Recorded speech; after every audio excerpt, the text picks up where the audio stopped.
memberikan tausiahnya.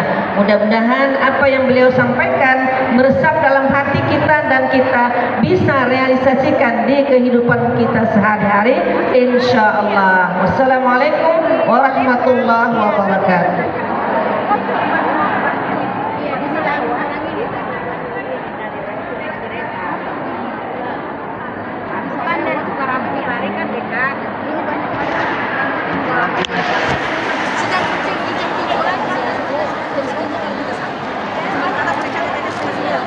Assalamualaikum warahmatullahi wabarakatuh.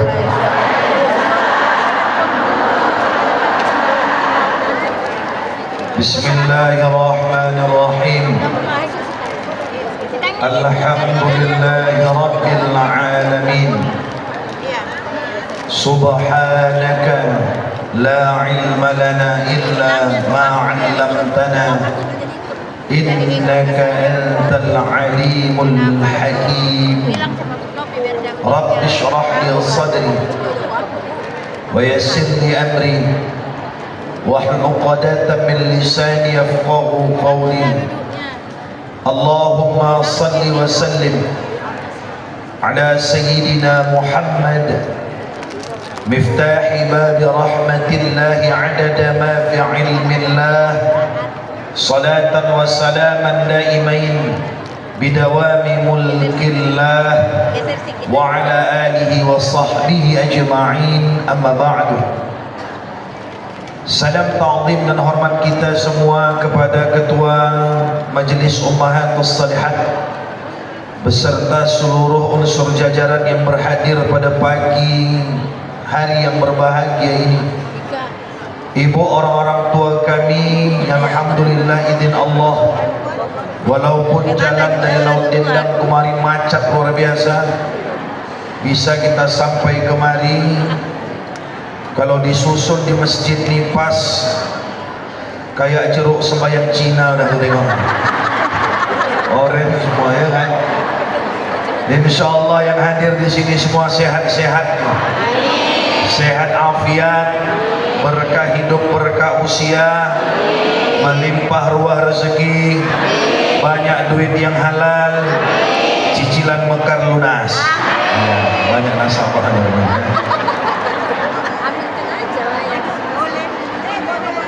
Kalau mengaji di Firdaus tak sebanyak ini orang datang. Tapi memang begini lama-lama nih, hobi jalan-jalan. Kalau enggak melala, hoyong ya Bu ya. Maka mengaji sekaligus melala. Ya. Namanya MSM, mengaji sambil melala. Melala aja lah kerja saya. Ibu yang dirahmati Allah, kita menuju penghujung bulan Dzulqa'dah. Sebentar lagi masuk bulan Dzulhijjah. Sudah banyak kita mengantarkan saudara-saudari kita berangkat sebagai duyufur Rahman, menunaikan ibadah haji kedua tanah suci Makkah dan Madinah.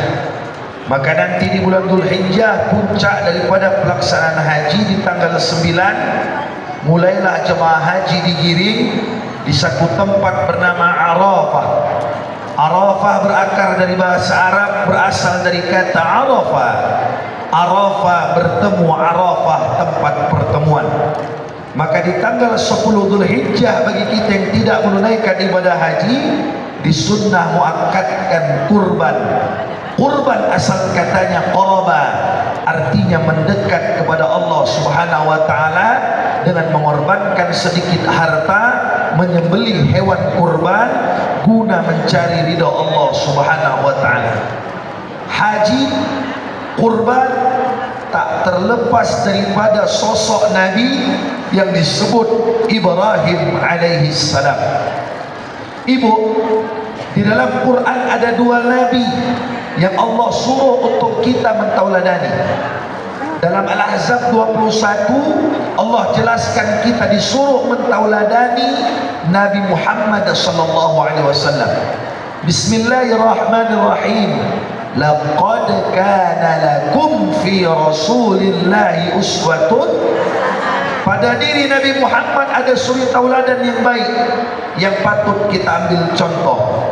Tapi di Al-Mumtahanah ayat 4 Allah tegaskan, qad kanat lakum uswatun hasanatun fi Ibrahim walladzina ma'ah. Sungguh telah ada pada diri Ibrahim itu dan orang-orang yang hidup bersama Nabi Ibrahim suri tauladan yang patut kita ambil sebagai contoh dan terapkan dalam meniti kehidupan di dunia yang fana ini.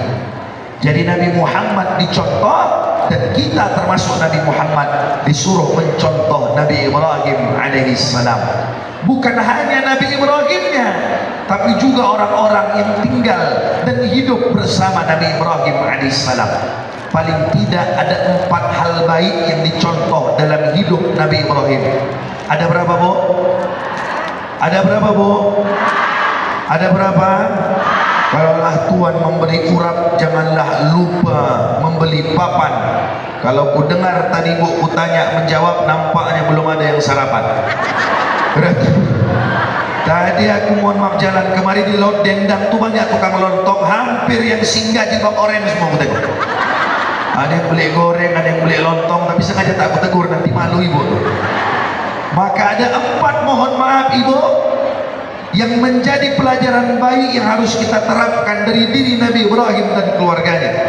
Yang pertama, dari Nabi Ibrahim kita belajar haruslah kita memperdalam sabar ketika menunggu jawaban doa. Jadi Nabi Ibrahim alaihissalam termasuk Nabi Allah. Dari 124.000 Nabi, 313 Rasul, 25 yang wajib diketahui dan dihafal. Kata Syekh Daud bin Abdullah Fatani dalam Misyaul Afra wa Isba'ul Falah, Nabi Ibrahim adalah Nabi yang termasuk payah punya keturunan. Jadi Nabi Ibrahim satu, payah punya keturunan. Yang kedua Nabi Yahya, Nabi Zakaria payah punya keturunan. Nabi Zakaria sudah tua sepuh baru lahir anaknya Nabi Yahya. Nabi Ibrahim berapa tahun berdoa minta anak? Kata Syekh Azhari Khalidi Aceh dalam Qasasul Anbiya, 32 tahun berdoa baru dikasih Allah anak. Rabbi, Tuhanku, habli, anugerahkan kepadaku minas salihin, anak yang salih. 32 tahun tak pernah surut hatinya, luntur berharap kepada Allah. Awak baru 7 hari kena asam urat, berdoa sama Allah tak sembuh-sembuh, udah mengumpat. Nabi Ibrahim 32 tahun. Maka jangan pernah memaksa Allah dalam doa kita. Yang mengabulkan segala hajat, keinginan, kebutuhan kita Allah. Maka mohon maaf Ibu yang dirahmati Allah, kalau sekelas Nabi Ibrahim yang dekat sama Allah, Nabi Zakaria yang dekat sama Allah, lama punya anak, apalagi Ustaz Ibu. Aku ingatkan ini karena terkadang banyak orang bertanya, Ustaz udah punya anak? Belum. Wah, tak paten lah. Entah apa maksudnya tak paten, aku tak paham. Entah aku kurang belajar, tak tahu. Tapi yang namanya mohon maaf anak itu urusan Allah, bukan urusan tukang toge. Capek mengunyah toge itu lah. Dibuat tumis toge itu, dibuat sayur bening toge itu, dicampur ke soto toge itu, tak beranak juga. Sampai meninggal lagi dengan tukang toge itu tak ada. Fa idza arada syai'an ay yaqula lahu, yang penting awak sudah berusaha, awak sudah berikhtiar, urusan mohon maaf makbul tidaknya hajat awak, Allah Subhanahu wa taala lah yang menentukan. Makanya kita ni semua punya harapan, kita ni semua punya tujuan, kita ni semua punya cita-cita, yang semua bisa mengabulkannya hanya Allah. Maka bersabarlah menunggu doa itu Allah kabulkan. Jangan pernah mohon maaf bersuuzon. Kalau ada di hati kita sedikit saja keraguan, dikabulkan Allah tidak doaku ketika kita usai berdoa, maka jangan harap doaku dikabulkan. Kenapa? Berarti awak sudah mengecilkan Allah. Tak ada harapan kita, tak ada doa kita yang Allah Ta'ala tolak, kecuali kita berbuat perbuatan yang secara tak langsung menolak doa itu terkabul. Jadi ada rupanya perbuatan awak dalam hidup ini yang membuat doa awak terkabul. Bukan Allah yang mau menolak, karena awak sendiri. Karena ulah tingkah kita sendirilah doa itu tertolak. Apa yang menyebabkan doa tertolak? Kata Syekh Nasr bin Muhammad bin Ibrahim As-Samarqandi dalam Tambil Ghafilin, salasatun, ada 3 golongan, la yustajabu da'watahum, yang tidak Allah Ta'ala kabulkan doanya. Mana yang 3 itu? Akalul haram, makan yang haram. Ini hati-hati. Orang yang bergeliat bergumul mengumpulkan harta orang banyak, hati-hati. Bendahara wirid, hati-hati. Bendahara umatus solihat, hati-hati. Itu duit yang dikumpulkan bukan duit perorangan. Itu duit masyarakat jemaah umat yang banyak. Kalau awak memakai duit satu orang, cukup berizin satu orang. Tapi kalau awak memakai duit perkumpulan, berizin sama yang punya. Siapa yang punya? Semua. Maka ini kadang banyak. Mohon maaf kalau ada orang di sini tobat, gak senang keluar. Dia jadi bendahara wirid, pakai dulu. Nanti ganti pakai dulu, nanti ganti pakai dulu, nanti ganti, akhirnya tak terganti. Yang awak pakai itu duit orang banyak. Kalau awak minjam satu orang, cukup berizin sama satu orang. Tapi kalau awak minjam, mohon maaf, duit perkumpulan, izinnya sama semua. Ini kan yang jadi masalah, main pakai saja, berizin tidak. Akhirnya mohon maaf nanti tak lunas. Ketika datang ajal menjemput, dekatlah kematian, ternyata mohon maaf belum juga dilunaskan. Maka berhaklah kita mendapatkan tuntutan di akhirat. Itulah yang disebut dengan muflis. Maka bukan enak, mohon maaf, mengurus umat banyak ini tak enak. Mengurus umat banyak ini bukan sedap. Karena mohon maaf, berkaitan dengan hak orang itu bahaya. Jangan sampai awak hidup memakan hak orang lain. Contoh, loudspeaker perwiritan jangan dibuat untuk pribadi. Dibawanya mohon maaf arisan tak berizin sama yang lain, padahal beli loudspeaker itu pakai duit jemaah. Dibuatnya koro-koro, arisan di rumahnya berdosa. Jangan doanya. Ini kan banyak kejadian begini. Itu punya umat. Kalau awak mohon maaf mau berizin sama semua.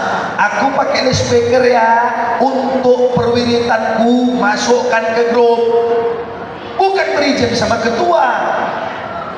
Ketua itu bukan punya dia loudspeaker. Loudspeaker itu sumbangan semua jemaah yang ikut wirid. Maka berizin sama semua. Rupanya ada satu yang tak cocok. Kawan lama dia waktu gadis, mantan cowok dia, laki kawan itu. Tak setuju dia, tak mau aku, tak izin aku, jangan pakai. Jangan hanya karena satu orang tak izin awak pakai, berdosa. Ini hal sepele. Ini hal yang mohon maaf sering terjadi di masyarakat. Makanya kalau awak memegang hak orang banyak, hati-hati. Hati-hati. Jangan sampai pakai dulu, jangan ada bahasa pakai dulu. Biarlah pahit getir merasakan susah daripada hak orang yang menyelimuti hidup awak bermewah-mewah. Makanya banyak orang sekarang hancur lebur hidupnya. Kenapa? Selalu mohon maaf mendahulukan nafsunya daripada kebutuhannya. Maka ibu kalau mau belanja, tanya dulu butuh enggak. Kalau enggak butuh, enggak usah nengok Shopee. Butuh aja nengok Shopee itu. Kalau tak butuh, tak usah mohon maaf beli. Ini kadang sementang ada duit berlebih 100.000 aja dia berlebih duit, dia udah sibuk tidak belanja. Kayak bini pejabat lama-lama aku tengok. Kalau awak butuh beli beli. Kalau tak butuh tak usah dibeli. Emak-emaknya ada setannya, nama setannya setan belanja. Kalau udah pergi dia ke pajak, pergi dia ke mall, semua dibelinya. Sampai rumah dia stres sendiri, kok aku beli. Itulah namanya orang senet namanya.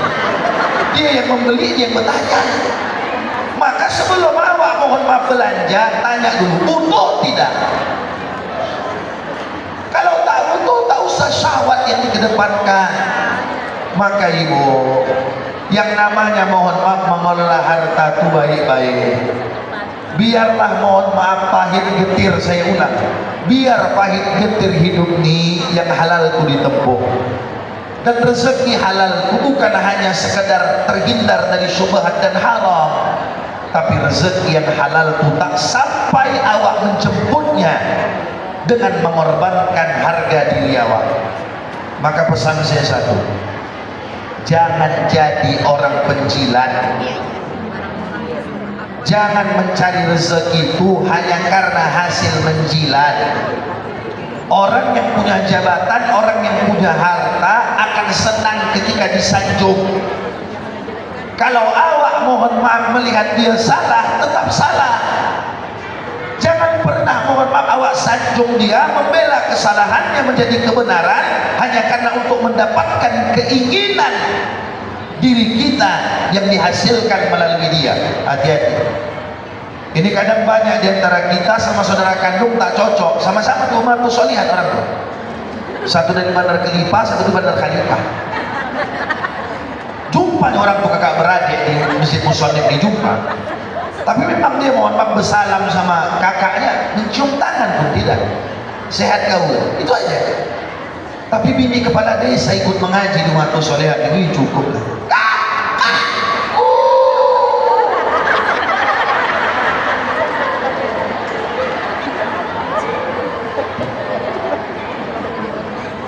Berapa banyak orang begitu? Dia rendahkan harga dirinya hanya untuk mendapatkan apa yang dibutuhkan dari orang yang dia jilat. Hati-hati. Maka hidup ini jangan bergantung sama manusia. Hidup ini jangan bergantung sama bantuan orang. Tak ada yang bisa membantu awak kecuali Allah.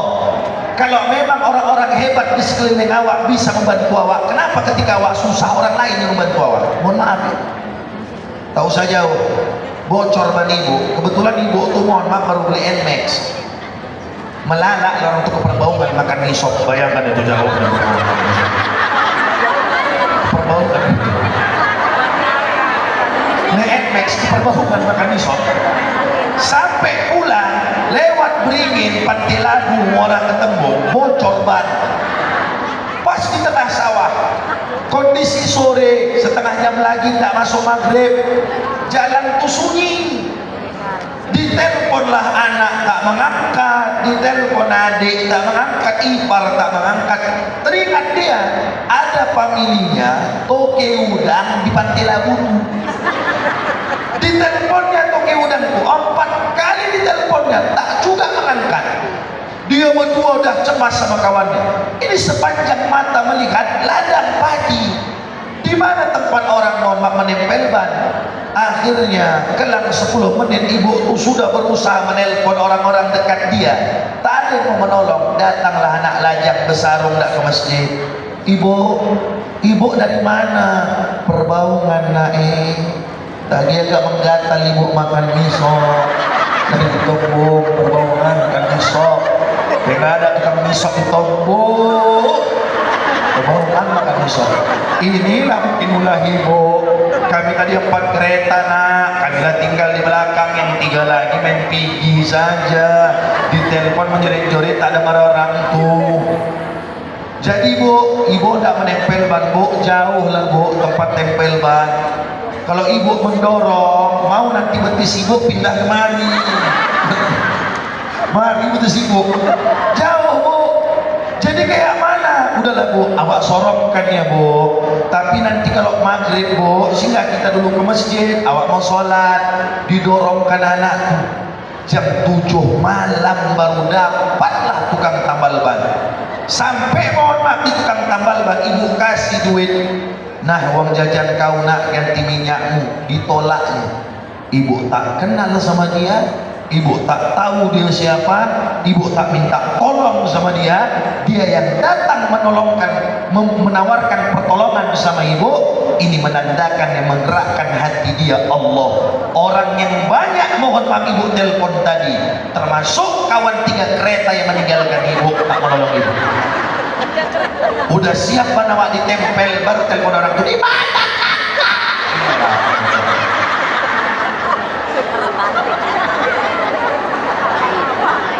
Betul apa betul? Maka hidup kita nih jangan pernah mohon maaf berpangku tangan dengan bantuan orang. Jangan sampai awak mencari rezeki berharap dari orang. Dikasih alhamdulillah, tak dikasih kok seminta-minta. Ini kadang mohon maaf mental kita masih sampai di situ, mau minta aja. Gak usah jauh lah, zakat fitrah, Idul Fitri semalam nggak dapat, dia ngamuk. Awak nggak dapat zakat, senang. Kenapa? Orang yang berhak dapat zakat, fakir, miskin, dan 8 asnaf yang ada dalam Quran. Berarti awak tak dapat zakat, awak tak fakir, awak tak miskin. Ini enggak. Asal mohon maaf masuk Idul Fitri, BKM kena keroyok mak-mak brutal. Bocahkan ibu-ibu tuh, kok gak dapat kebijakan? Tiap tahun dapat, ibu ganti BKM, ganti pula peraturan. Memang tega kalian membuatkan kami omak-omak. Ditanya BKM tuh, ibu kenapa merasa berhak dapat? Apa rupanya alasannya? Aku kan janda. Iya. Makanya mengaji itu tuntas. Janda, anak yatim berhak dapat zakat kalau fakir atau miskin. Kalau tidak termasuk fakir, kalau tidak termasuk miskin, bukanlah berhak dapat zakat. Paham? Apa fakir? Dia punya kebutuhan, tapi dia tak punya kerja. Fakir. Atau dia punya kebutuhan, tapi hasil dari kerjanya tak menutupi lebih dari setengah yang dia butuhkan. Contoh, dia punya kebutuhan 100.000, gaji dia cuma 40, setengah dari 100 berapa? Limpul. Dia hanya punya gaji 40, namanya fakir. Kalau miskin di atasnya, dia punya mohon maaf penghasilan 70.000, kebutuhannya 100.000, namanya miskin. Maka kalau ibu hidup di dunia ini masih bisa awak makan, belum miskin. Ini suka kan aku miskin, heran aku nengoknya. Ini banyak yang datang kemari miskin noko. Maka nggak usah noko-noko lah, Wak. Kalau memang awak berhak dapat, sama kayak BLT. Kalau keluar duit ibu, padahal ibu mampu, rumah sewa ibu 21 pintu. Entah kayak mana tiba-tiba keluar BLT bantuan banjir semalam. Ibu ada dan duit ibu kasihkan itu sama orang. Jangan ibu makan, karena ibu makan ibu mendoakan ibu miskin. Ini kan enggak, alah Ustaz namanya rezeki, bantilah. Perkara 700.000 doakan dia awak susah. Maka mohon maaf, jangan terlalu tinggi menetapkan standar kaya itu, jangan. Sedang-sedang saja. Kalaulah di pikiran awak orang kaya itu pulang balik turun naik Alphard, pakai baju harga 1,5 juta yang dirancang desainer terkenal, atau pakai baju dia mohon maaf 6 juta ini rancang Ivan Gunawan tuh, pakai emas dia mohon maaf sebesar rantai kapal, mereng boleh membawa rantai itu. Kalau itulah standar kaya, tadi kita yang kaya di sini.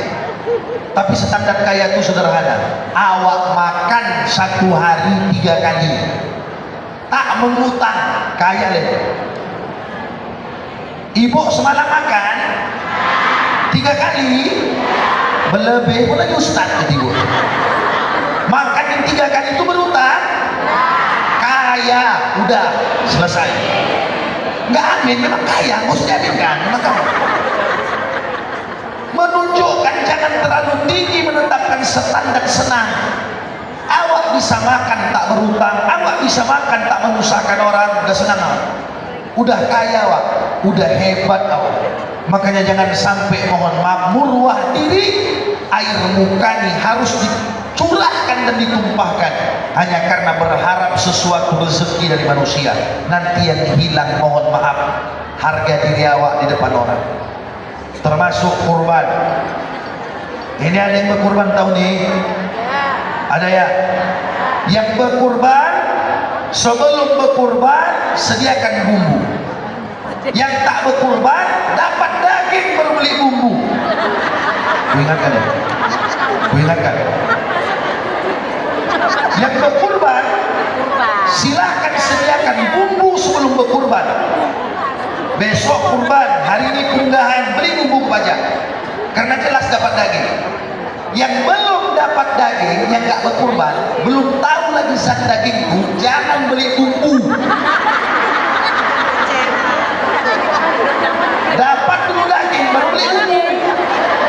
Ini pede kali. Disitulah terkadang buat awak kecewa sama orang. Betul kan? Kupon belum ada, tanda-tanda daging turun belum ada, udah pergi dia belanja, mohon maaf, beli bumbu. Kalau udah dapat kupon, standarkanlah, mohon maaf, bumbu tuh dengan kuponnya. Ini dapat kupon, mohon maaf, sebiji, bumbunya 4 bungkus, masing-masing 10. Ada yang sop, kari, rendang, kalio, kuponnya sebiji.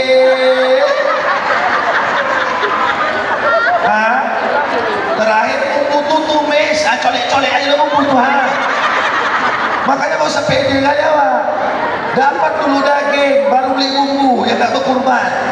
Dan kalau mohon maaf ibu, banyak kurban awak, biar rezeki itu berkah dan awet. Apa yang dibuat Ustaz bagi-bagi. Ini kalau menengok, mohon maaf, wajah mak-mak saya yang hadir di sini, baik yang jilbab abu-abu di depan maupun yang oranye di depan saya nih, ini semua tak bisa lagi makan daging banyak. Betul kan? Karena 2 potong dan sandar, Allah, dadah, 2 potong, Allah. Kalau lah nggak bisa lagi makan daging banyak, sedekahkanlah sama orang. Jangan dikoleksi daging itu jadi perhiasan di kulkas. Ini udah jadi es batu daging udah. Dia kurban bulan 5 tanggal 27, taruhlah tanggal 27 kita ada raya kurban. Bulan 7 di arisan tetap dicelengnya daging. Kenapa ditabungnya daging itu di kulkas? Untuk rencah lontong kacang. Nah, ini masalah. Ini masalah. Jadi kalau awak dah tak sanggup lagi makan daging banyak-banyak, kasihkanlah ke orang. Karena mohon maaf, kata Syekh Arsyad Al-Banjari dalam kitabnya Sabilul Muhtadin, sunnah awak memakan hewan kurban yang awak sembelih itu, atau hewan yang awak kurbankan itu hanya hati atau jantungnya. Lebihnya sedekahkan. Ini kan enggak di kolam-kolamnya. Hari ini dendeng, 3 hari berkelah, masuk ikan gombong, masuk ikan asin. Hari kelima nanti barulah rendang, habis rendang nanti kari, terakhir tergeletak saja waktu tak sadarkan diri. Gara-gara apa? Daging. Maka hati-hati. Kalau ada pamilih awak yang susah, ada pamilih awak yang tak mampu, itulah yang diutamakan. Tetangga awak yang tak dapat, itu yang diutamakan. Tak usah dikoleksi-koleksi daging itu, banyak mohon maaf yang lain tak dikoleksi, tak usah daging dikoleksi. Memang tak ada hukumnya lewat Zulhijjah daging itu tak habis berdosa, tak ada hukum. Tapi kalau daging itu terlalu lama di kulkas, nikmatnya pun berkurang. Kalau udah nikmatnya berkurang, akhirnya mubazir. Kalau udah mubazir, kawannya setan. Makanya jangan, mohon maaf, tabung-tabung daging ya bu ya. Yang kedua, yang membuat doa itu mohon maaf tak terkabul, apa Ustaz? Membuat doa itu tak terkabul, hasadul lil muslimin, dengki sama orang. Maka sifat dengki itu hilang-hilangkan. Tak usah semua orang awak musuhi. Ini sama orang susah sensitif, sama orang kaya sensitif. Aku pun nggak ngerti aku dengan ibu. Begitu ramai orang diodong-odong tuh, dia di ujung sendiri duduk, bercakap enggak. Lama-lama kayak orang sakit. datang pun mengaji rame kayak gini, nggak ada kawannya. Kenapa? Dia ada dirinya. Kalau berkawan akrab sama orang, agak sukses orang, mohon maaf, di atas dia, tak boleh langsung berkawan. Kenapa? Rasanya tak pantas. Rasa dia tak pantas, menurut Allah pantas. Maka dengki awak itu hilang-hilangkan. Maka sering saya katakan, menandai orang dengki itu tak payah. Terkejut dia orang dapat nikmat, itu orang dengki. Terkejut dia orang dapat nikmat. Kalau kita yang beriman, ketika ada orang dapat nikmat, si fulan beli mobil, alhamdulillah, itulah berkah orang tu ya. Padahal mohon maaf, kecilnya kios orang tu dipajak jual kelapa tu, dapat orang tu mobil tu. Mudah-mudahan dek menular ke kita ya, itu bersih hati. Tapi kalau ada mohon maaf orang mengabari, kak si fulan dapat mobil kak, kok bisa? Itu dongki. Kalau ada orang semacam ini apa ini?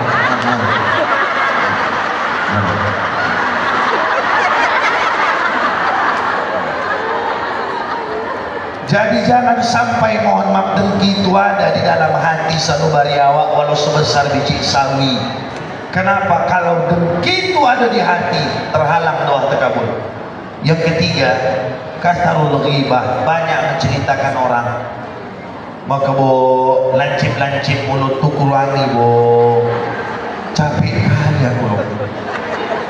Dari awal ummahatus sholihat ni mohon maaf berdiri, itu sajalah tema ceramahku, enggak berubah juga. Berubahlah. Jangan lagi mulut awak ni suka kali menceritakan aib orang. Menceritakan aib orang tak boleh. Bangga dengan aib sendiri pun tak boleh. Kadang ada orang, dia tak suka menceritakan aib orang, tapi dia anggarkan aib dia, itu pun tak boleh. Awak punya aib, Wibo itu dulu mantan biduan keyboard. Pas mirip dulu rambutnya ke Endang Sukamti dulu.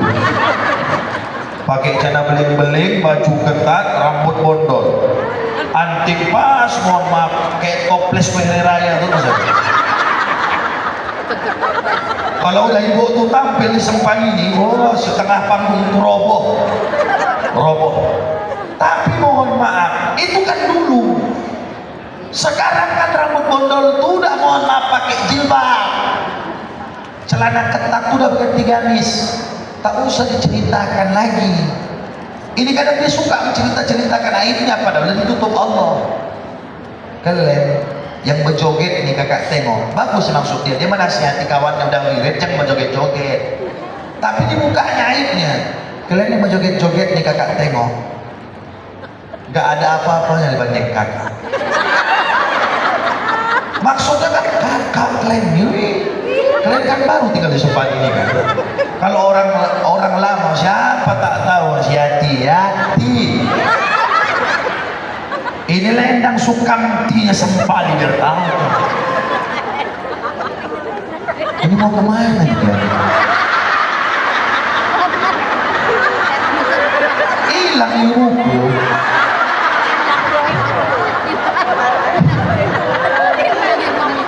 Maka tak boleh mohon maaf awak membuka aib diri awak. Tak boleh. Jangan ibu-ibu ceritakan, tak boleh. Aib suami pun tak boleh ceritakan. Ini kan kadang pantang duduk bercerita, pantang duduk. Kita suka kali menyorot aib orang, keburukan orang, padahal awak pun buruk. Maka hidup nih bu, jangan suka kali memandang orang buruk. Kalau sering awak memandang orang buruk, orang pun memandang awak buruk. Tapi awak pandanglah mohon maaf orang semua baik, biar orang memandang awak baik, mai. Jadi tak usahlah mohon maaf duduk tu bercerita, tapi memang tak bisa dihindarkan itu. Kalau udah berkumpul sama mak tu pasti ada nyelip, walau tak banyak sikit. Dan belum pernah udah sama mak tu kalau berkumpul bercerita agama, belum ada. Berkumpul sama mak tu bercerita, kak nun mati berjumpa dengan ta namanya ikhfa, belum ada.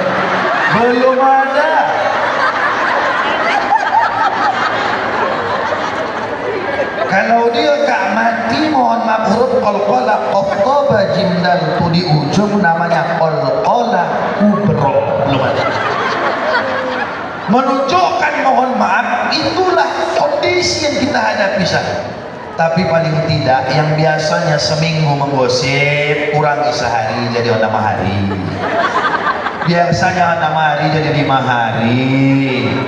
Makanya mohon maaf, elok juga itu ibu bawa tas ada bonbon dalamnya, ada roti. Jadi kalau agak-agak mau menggosip awak, masukkan. Asal menggosip sumpah, asal menggosip sumpah. Biar tak aja menggosip. Kadang-kadang ada model lama-lama itu begitu kan, di tasnya bonbon ada, tisu ada. Kalau udah tak ada mohon maaf bonbon sama roti, tisu tuh gulung, sumpah.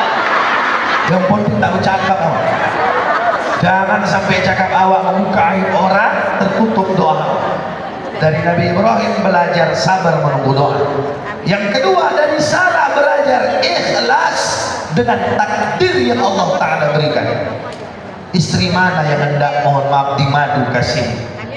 Tapi Sarah, kata Imam Ibnu Katsir dalam Qasasul Anbiya, ketika divonis menepus tak haid lagi.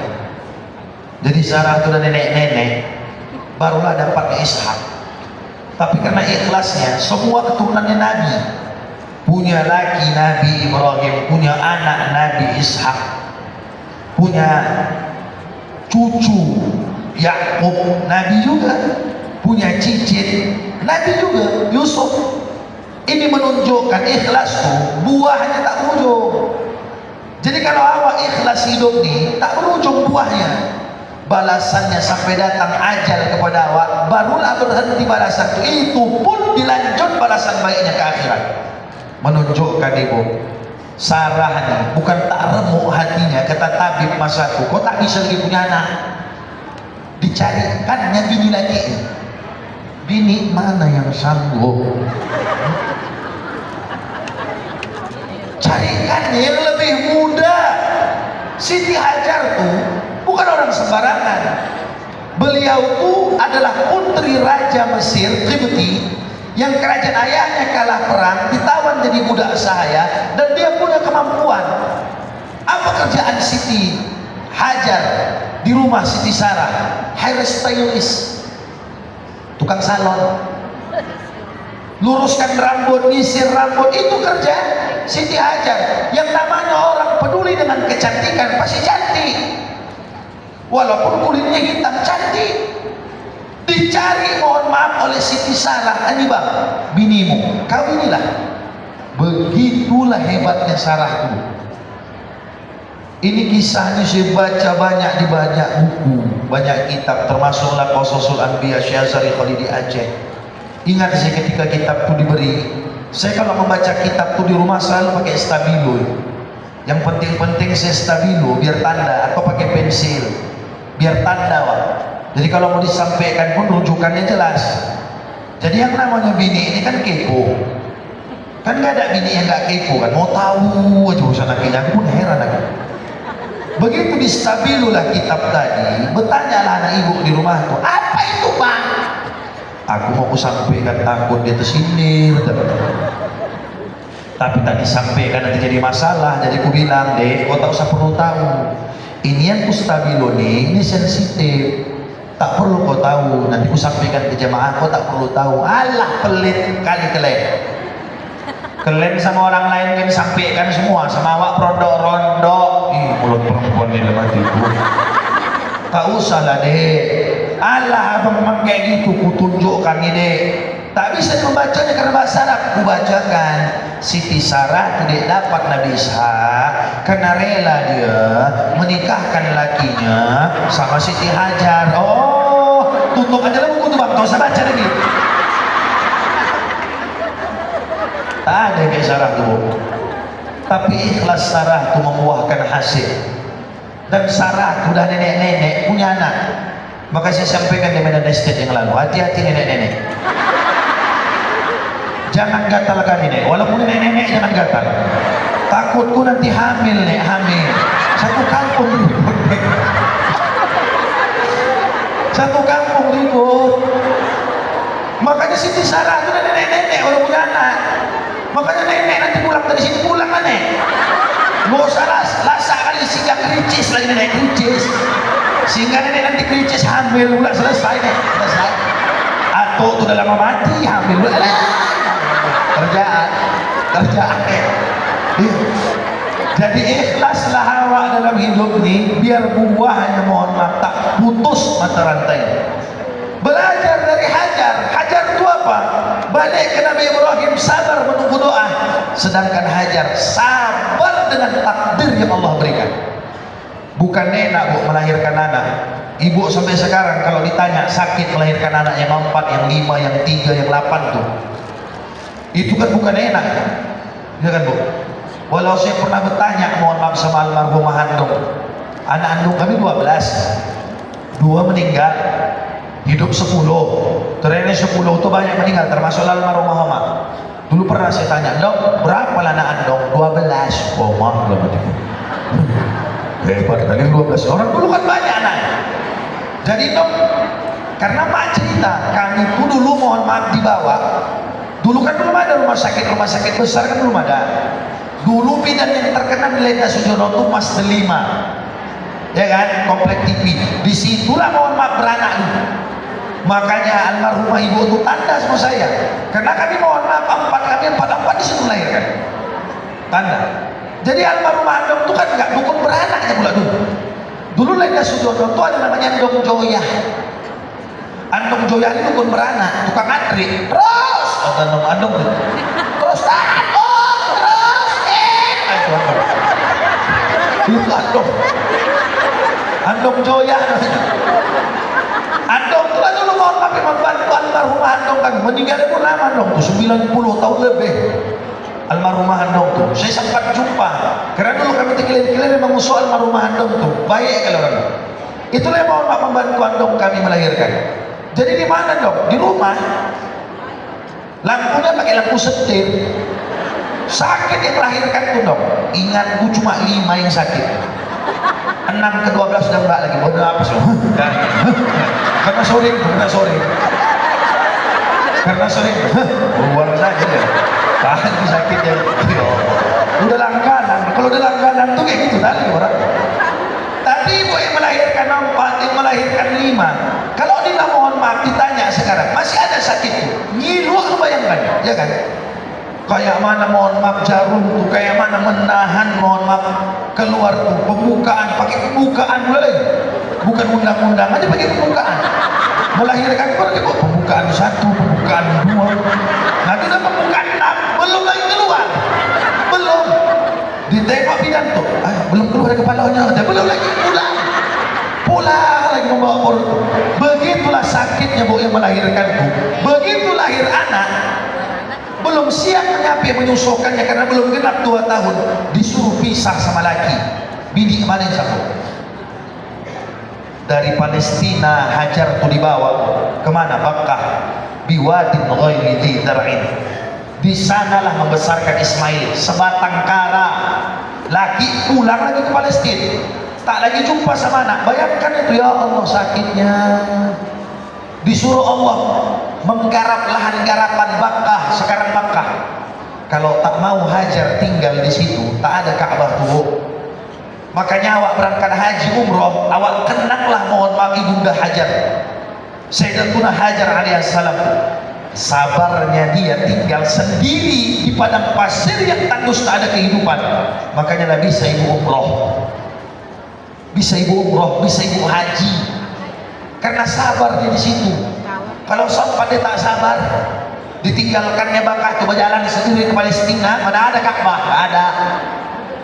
Untunglah mohon maaf Hajar tolong Mesir. Sempat orang mendiling, Allah Hajar gak akan mau dia tinggal, pulang dia acet roh aku, acet gak akan mau dia tinggal. Tapi karena Hajar tuh mohon maaf memang perempuan tak tinggal di situ, tak belaki lah. Karena Nabi Ibrahim kunci di ujung, yang menyuruh kau tinggal di sini bukan aku, Allah, titik. Mendengar kata Allah tuh tak ada takutnya. Mendengar kata Allah tuh tak gampang dia, karena yang menjamin hidupnya Allah. Jadi kalau begitu dalam rumah tangga itu, di mana bertengkarnya? Di mana berantem? merepet lagi awak. Allah yang menggorakkan bibirnya ini. Allah. Datang dia bawa duit, tak bawa duit. Dek, abang menarik hari ini tak ada duit. Allah yang makasih. Terakhir curhat dia sama ustaznya, aku ustaz. Semenjak ustaz bilang karena Allah tu sabar. Aku kepada karena Allah. Sudah lama aku cekek kan ustaz. Karena Allah hanya ustaz. Ya Allah ustaz. Kalau menengok tingkah bapak tu Allah. Mudah lama tak aku padamkan ustaz. Asal tak aku cekek teringat aku Allah. Allah. Maka Siti Hajar itu dia sabar. Akhirnya mohon maaf buah kesabarannya Zam-Zam lahir kan. Zam-Zam itu terbit di tanah tandus, tak ada kehidupan, ada mata air. Sampai sekarang tak ada. Buah apa itu? Sabar. Makanya kalau ada ibu di sini suka mohon maaf menggarap lahan garapan, ya Siti Hajar lah. Tapi bedanya kan ibu menggarap lahan garapan kan PTP punya, Siti Hajar enggak punya PTP. Ini mohon maaf aku tunjukkan ibu. Itulah hebatnya sabar. Jadi Nabi Ibrahim sabar menunggu doa, Sarah ikhlas mohon maaf dengan takdir, Hajar sabar dengan takdir yang Allah tetapkan. Muncul anak namanya Ismail. Ismail ini adalah bentuk kolaborasi ayah maknya. Jadi kayak mana anak, begitulah sama ayahnya. Jadi kalau ada mohon maaf ibu, anak gadis ibu payah kali dibilang, lah sakali ustaz. Tiap malam minggu keluar saja. Jam 2 ustaz pulang sekolah, jam 2. Sampai rumah jam 5. Pergi kami ke sekolahnya sama ayahnya bertanya, jam berapa pulang bu? Jam 2. Asal masuk ke rumah jam 5. Ditanya merajuk. Asal ditanya gadis itu merajuk, nanti tak boleh makan ustaz. Asal mohon maaf sekolah tak mau lagi bonceng ayahnya, awak was-was, anak perempuan satu-satunya. Lasa anak ibu? Iya, jawabannya satu, ibu dulu lasa. Itu aja. Jadi anak awak itu cerminan awak. Jangankan yang memelihara manusia, monyet aja memeliharanya, jadi monyet dia, Tarzan. Jangankan anak kandung bu, itu mohon maaf, anak kami di rumah tuh Zentu, itu kan anak adik saya, 6 bulan meninggal ayahnya, tinggallah sama kami. Itu tabiatnya mirip kali.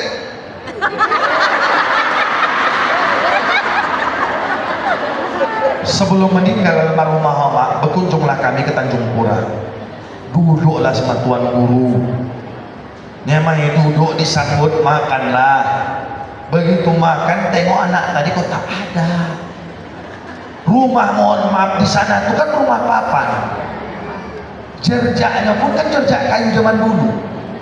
Tengok anak tadi tak ada, udah gelisah handongnya, almarhumah handongnya gelisah. Mana cucuku? Tengok juga tak ada, tengok kiri tak ada. Rupanya di atas pelapon tuh di sana. Turun, kata turun. Guru tuh senyum saja. Dalam hatiku buat malu lah Allah. Begitu turun, masuk ke mobil, pulang, bersalam, pulang. Di mobil habislah, omaknya marah, saya marah. Kau yang bandel lah, kok dia diam. Terakhir rupanya namanya Andong kan gak terima di cucunya dimarahin. Bercakap lah, bercakap Andong. Cucunya tak terima dia dimarahin. Jangan kalian marahin. Kenapa rupanya mak? Tahu kalian sifatnya kayak siapa? Siapa? Itu yang depan Tuhan, aku tunduk. Itu yang depan Tuhan. Tahu kalian sifat ini? Itu. Tunduk.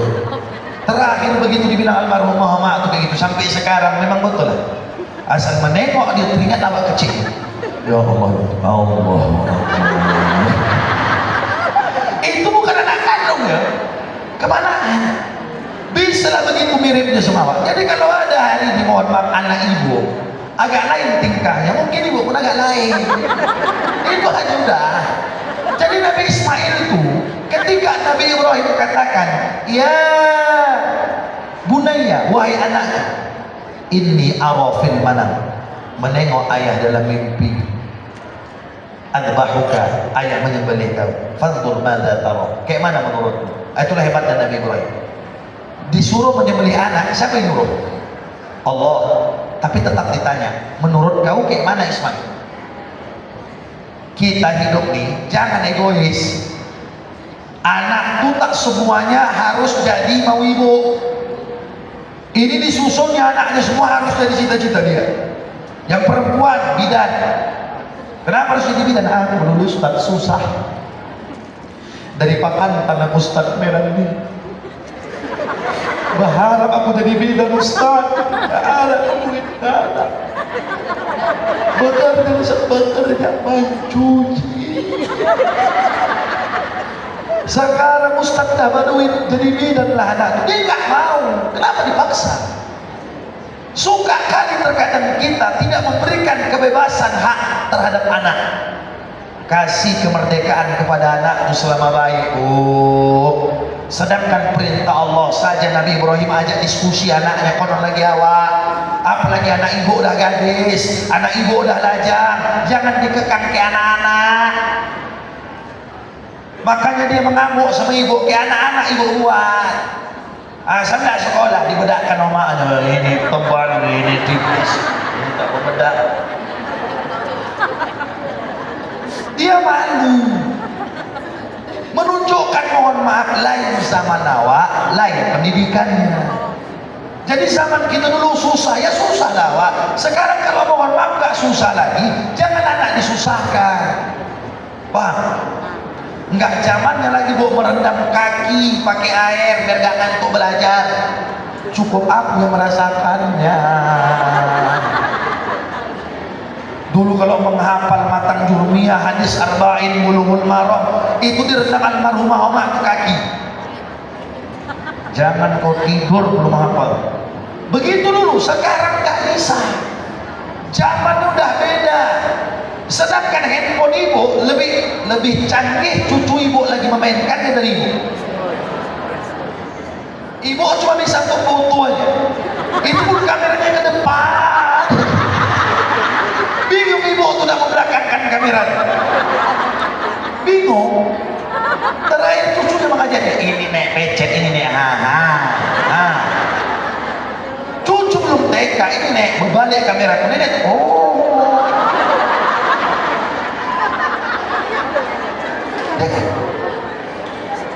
Tapi apa jawaban Nabi Ismail?